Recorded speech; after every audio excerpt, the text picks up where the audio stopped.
Happy New Year and welcome to the 2022 version of the Overtime Sports Show, the most interactive sports show online. My name is AV, Magic 102.1, Praise 92.1, and I got in for the G-Man tonight, the one and only, the Pimparelli from a G and a Pimp, 97.9 The Box. What's up, homie? Man, I'm in here. I'm just wondering why you looking like Nelly's brother up in this thing today, man. Hey, St. Louis from the town. Say, look, I'm looking like Nelly looking for Ashanti, man. See if I need to go over there and get that hug on. For real, man. A lot been going on in the world today, baby. I tell you. And every time I look up on the sports app, I see some shim here, some sham there, and some whoopie blam over there.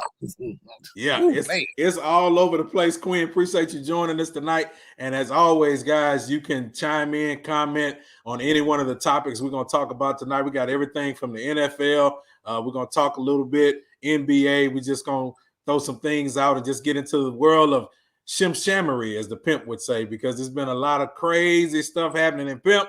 We got to dive right into it with Antonion Brown.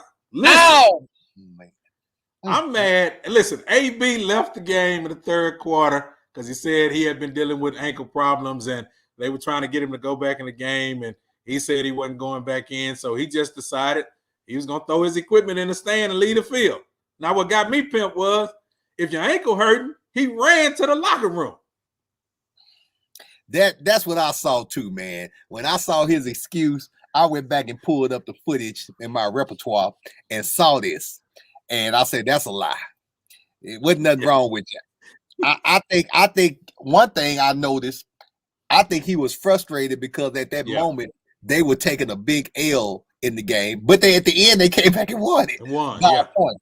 So I think he got frustrated because the Buccaneers been doing so great. And I think one of the probably got frustrated, like, oh man. And if he did have a little tingle in his ankle, apparently the trainers knew that that tingle is still good because they're not gonna send you back out there, especially unless it's a Super Bowl. Even then, they're not gonna jeopardize you going into a game. So I just think, man, the dude got a bunch of personal issues. That wasn't a good move. He needs to have a better publicist. And also, he missed a lot of bonus money. I was reading today if he had to call like 5 more touchdowns. It was 8 more catches. He'd have caught 8 more catches. He'd have got, several reports have been out between $300,000 and $1 million. Just 8 catches away.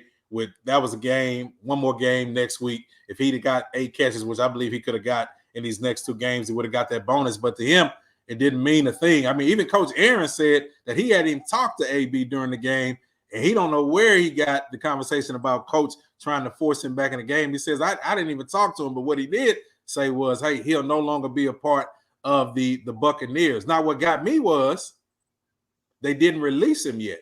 And here's the reason why. A lot of people wondering if he would go to another team, but they have not officially cut him. And the reason why I believe they have not cut him is because there's one regular season game left. And if he gets cut when the season is over, he can't sign with anybody else. So they holding on to him so nobody else will get him. They don't want him. But they're holding on to him. Wow. I saw that report too, and I was wondering because they said he wasn't a part of the team, but they had cut that. That's smart. Now, but let me ask you this. One more game left in the season. If they cut him in the playoffs, can the team that's a playoff contender get it? Nobody can get it. That's why they're holding on to him. Once the regular season is over, that's it. And it makes great sense because AB, what you think he's gonna do if he get cut? He's gonna go to somebody in that NFC. He's gonna purposely go to another team in that NFC who will welcome him. Who probably would welcome him? What team would probably welcome him in with the mist of confusion that comes with him, whether it's him dealing with mental health. We go back to the Bengals game when he got hit in the head, and they say that's when that all started, But the one team that I believe that would sign him, I probably get told off for this, is them Dallas Cowboys. Wow. You think Jerry Jones would want them problems? Because Jerry seemed like he don't be wanting no problems. Well, think about it. Galloway tore his ACL. He's out for the season. So they need an additional receiver. You could put up with AB for a playoff run. Yeah. If the Bucs cut him. If they cut him, but they ain't going to do it. So do you think all right, so season is over with. Let's just say they move forward. They cut him, they let him go. do you think another team will sign him next year? And is it worth it? Because listen, Tom Brady vouched for him. Yeah, he did. Tom is just gonna be political because he don't want to get cussed out by AB, first of all. So he got to be political. He got to be the political white man. He got to be like, hey man, you know what? I support him. I love him. He has issues and that needs to be worked through. Right. And we're gonna be there for him, and you should too. Yeah. That's the political. I'd have said the same thing, but in my head, I've been like, this MF, he tripping. God dang it, you know what I'm saying? Let him been on the Carolina Panthers and did that and see what your boy said. Yeah. Hey, yeah. And my thing was Brady was one responsible for him coming to Tampa Bay because after the fiasco that he did with the Raiders, nobody else wanted to touch him. But Brady was like, yeah, I bring him over. We surround him with our culture. And he lasted for a year and a half. I mean, a year and almost 2 seasons before he pulled this stunt at the end. Then what got me, the following day, he's at the Nets game. Then you see him now posted online. He's doing Fashion Nova, modeling Fashion Nova clothes online. So here's this AB who done basically said, forget the Buccaneers. I'm gonna move on and go do some other stuff. So even though he may be dealing with some mental health issues and all this other stuff, AB is in his right mind on another level because he's making different kind of moves. Man, he making good. You know, he said he was seen the next day at a game courtside. Yeah. You know, I know he done lost a lot of money, but I guess he got enough money to because it's gonna be very interesting next year. If somebody picks him up, I'm like, ooh, this team is desperate and they're willing to roll the dice. They better have a backup plan. Yeah, you better have a locker room that can handle him. And I don't know if anything can put up with him. He might do good for the first couple of weeks. It's gonna be out. And we also saw Jalen Hurts, H-Town boy, we know from the city, quarterback Philadelphia Eagles. They won the game. He was leaving FedEx Field, which is, of course, an older stadium. And the fans were cheering for him as he left out, and the rail collapsed, and the fans fell on the field. And so Jalen is like, hey, y'all might want to upgrade this stadium, man. First of all, Washington don't even have a football team name. They just a Washington football team. You don't even have a name. And here it is. Your stadium is old. It's about time you guys upgrade FedEx. Because look at those people falling down, man. They literally fell into his lap. And could have hurt him too. Yeah. It's like, man. I think this is gonna be some lawsuits. So definitely. I know if I'd have fell in there, I'm like, I'm coming for him, man. I'm like, man, oh yeah. And they got pictures and videos. I'm about to be rich, as Roddy Richard say. Yeah, but you know that's the side. I'm pretty sure somebody has told them, and they've been trying to wing it but when you try to wing it, the Lord sent a sign to say that you need to go ahead and do this now. Yeah. Now they go upgrade it. Yeah, now they probably going to get a whole new stadium or come in now and try to do some stuff to make sure that don't happen. But I guarantee you, for the next few games, please, people, they're gonna make an announcement. Watch. Yeah. Please do not lean on the railing for right now. Rail. Oh yeah, because I mean, you're looking at that, man. If that little rail and them people could fall over that easy, and like you said, Jalen had to basically move out the way and say, okay, now I gotta get into helping these people get off the ground. You know, because if I'd have been falling, I'd have been trying to grab Jalen's jersey on the way down. Let me get that jersey off of you. Yeah, man. You know, to help this fall. But speaking of Washington, next year they're getting ready to announce. This year rather, they're getting ready to announce the new name finally of the football team, and these are the names that they've been narrowed down to, possible names for the Washington Brigade, Commanders, Defenders. None of that really stick out to me. Red Hogs, Red Wolves. Ooh, that's the narrow down list. Yeah. Wow, Washington Armor Brigade. I don't know. Red Wolves. If I had to pick one, I would go for the Red Wolves.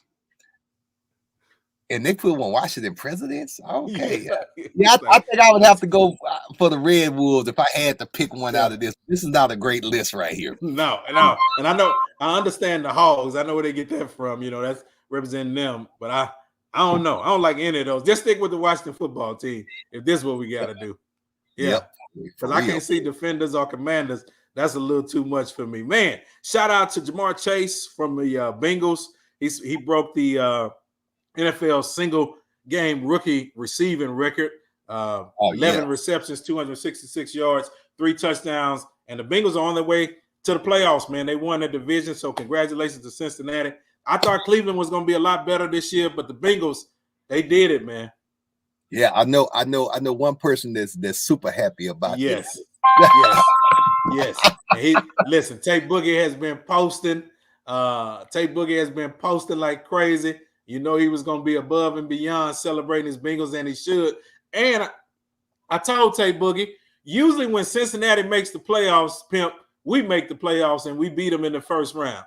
I said, Boogie, the Texans are not there this year. You probably going to win your first playoff game in probably been 20 years since they won one.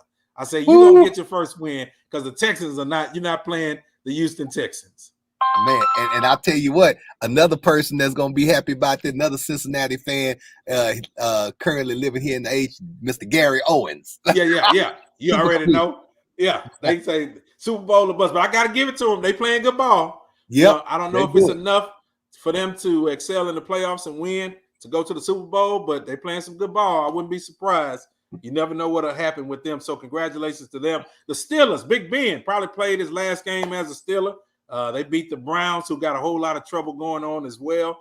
But it was Big Ben's probably his final game out at Heinz Field. So a much celebrated career. I know he only won one Super Bowl, I think, with the Steelers. But congratulations to Big Ben if that's his final chapter. Now, what I don't believe is it's going to be his final game. I just think it was his last game with the Steelers. Even AB said that. Ooh, man. I'm worried about the coach and the Steelers too, because I know they expect the Steelers to be great. So I've been worried about the coach. I like him. I like him. Hey, after we get through with this Cully experiment in Houston, I mean, if he's available in a year or two, because they just recently said they're gonna bring Cully back for next year. But after this experiment is over with, if he's available, man, I'd love to see him as our head coach. I ain't gonna lie. It'd be a good thing for the Texans. He'll make a good will. Baker Mayfield probably played his final game for the Cleveland Browns. He's having surgery to repair a torn labrum, and he's going to be out for this final game. And I think that's probably all she wrote on his career with Cleveland. You know, they used to blame it on old Beckham and said Beckham was the problem in Cleveland, but it looked like Baker Mayfield was the issue. Yep, old Baker. See, with a name like that, Baker Mayfield sound like he problem. So you got to get him on out there. You got to get him on out there. Well, hey, I wish they had a high draft pick, because if they would have had some high draft picks, we could have traded old Deshaun to Cleveland and got us some early first round picks. But I don't think they have enough picks to satisfy what we want for Deshaun. Yes. Hey, man, I wish they worked that out or something happened, man. I know the guy man. Work it out. Them Texas stands have been looking. I've been to a couple of games, and it's a lot of light, empty seats in there. Yes, sir. Yeah, they spread it. Hey, you don't ever have to worry about social distancing at a Texans game. Yeah, man, you can get up plenty of room. Yeah, the day of you can buy tickets. Yeah, but I still support them. I got my eyes on them. Hey, we support. Gotta give us support, man. We got to give it. Gotta give a shout out to one of my favorite Houston Texans, Andre Johnson, was named a finalist for the 2022 NFL Hall of Fame. And Andre, just on his stats alone, should make it into the Hall of Fame. But to think of how many quarterbacks he had to play with while he was a Texan is enough to say Andre needs to be in the Hall of Fame. Because Andre was averaging 100 catches a year. And some of these quarterbacks that played for us, I don't even remember their name. Man, for real. Now, explain with this Hall of Fame, how many people do they induct each year? So normally I think it's around probably between 6, 7, or 8 at one time. I think it is out of all of them. So now he's on the the list, and then they'll in a few weeks name the people who are going to actually be enshrined or inducted into the Hall of Fame. So normally I think it's probably about 8 at the most. So but for him to now, this is his first time. So he would be a first-time ballot Hall of Famer. So imagine on your first time getting in, because that never happens for a lot of people. But Ty, he deserves to get into the Hall of Fame. Like I said, 187 games started, 1,062 catches, over 14,000 receiving yards, 70 touchdowns, 701 first downs, 7 Pro Bowls, and 2 first-team All-Pros. That's him. That's what Dre did in his career with the Texans. We ain't talking about when he went to Tennessee and another place. We're talking about what he had to do with the horrible quarterbacks that he had here playing with the Houston Texans. So he deserved it to me. Yeah, for real. Yeah. I want to say, man, a good humanitarian, man, loves Houston, loves that, man. And just the last game that I was at, he was in there supporting. He's sitting in the press box, doing his thing with the arms up to, man. So, hey, man, they got to give it to him, man. The stuff he went to, because he was loyal. Yeah, that's right. Hey, Carlton, he played with, it felt like it. So Sage Rosenberg, TJ Yates. He played with Matt Schaub, played with David Carr. Let me see who else was a quarterback for the Texans. Lord, there was so many of them. I mean, it was just a list of the who's who was a Texans quarterback. And Dre never complained, just went out, played every game to his best ability. And we saw, as you know, you went to the games. He showed up at every game. So, Dre, we're proud of you, man. Looking forward to you getting inducted into that Hall of Fame. And as we get ready to get out of here on this short version of the Overtime Sports Show, I'm glad, Pimp, that the Texan season is coming to an end. Yeah, because we got it's looking get ready to get some good draft picks. I mean, we was put in a position we even some games that we looked like we were going to lose, we came back and won. I know the new quarterback. When you know he trying to get he getting looser with it. He getting looser. He getting better. You know, when Ty can't get in, you know, the guy he gets his what's his name? Matt. Is it Matt? What's his name? Lord have mercy. I done closed down on my quarterback. Y'all type it in there. Help me. I done forgot his name that quick. That show you how much I'm focused on this football team. Yeah, I'm trying to tell you, man. Yeah. Tyrod Taylor and it's over for Tyrod Taylor. I mean, it's over. Yeah, gonna be he won't start again for the Texans. The rookie Davis Mills. Davis Mills. Davis Mills. I knew it was Mills. Yeah. Mills gonna start next year. So this year, there's not a lot of good quarterbacks coming out of college this year. So they probably won't waste a pick on a college quarterback. They'll probably wait till the following year when you got several good quarterbacks that are going to come out, especially our boy from Alabama. So go one more year with Davis Mills. Let him start the whole season. Like you said, he's been improving. We'll see what we get from him. Hopefully, they'll go 3-14 next year, or 4-13 next year. I want to be back in the top 5 pick next year as well, because I want us to be able to get as many draft picks as we can. So, Pip, I appreciate you, homie, man. Appreciate you jumping in with me today. That's what we do, baby. We come and we support, baby. I love the Overtime Sports Show. Y'all talk that talk, baby. So anytime I can drip in for a minute, I'm always here. G and the Pimp, he's on the air right now. I mean, I know you got to go make the real money, but I just appreciate you coming by. No doubt, brother. We in there like swimwear without the chin hair. There it is. All that. Pimp, how can they keep up with you, man? Hey, you can follow me at DJJQ on Instagram and all social media platforms. Yes. Only thing that I'm not on is OnlyFans, so you can't find me on there. Don't go over there. Don't go. He's on TikTok. You find him on the TikTok, but you won't find him on OnlyFans. You find me on that dance on TikTok. Yeah, you know what I'm saying? If you see me on there. Yeah, if you see me on the OF, man, something has went tremendously wrong with my life. That what fell off. You can follow me, Faith and Fame with AV, and appreciate you guys being with us on this, the first one of 2022. Thank you guys for your support always of the Overtime Sports Show. Pimp, before we get out of here, hit it with a little quick Pimp Chronicle, baby. You got to close us out. You know what? As we enter a new year of 2022, in 2021, we have came through some losses and tosses, but we are still bosses and bossettes. You know what I'm saying? And so when we come through, we're going to come through here like we flying on some commercial jets and the private GPs. There it is. There it is. That's the Pimp. For the Pimp of AV. Later, y'all. Drip, drip. All day.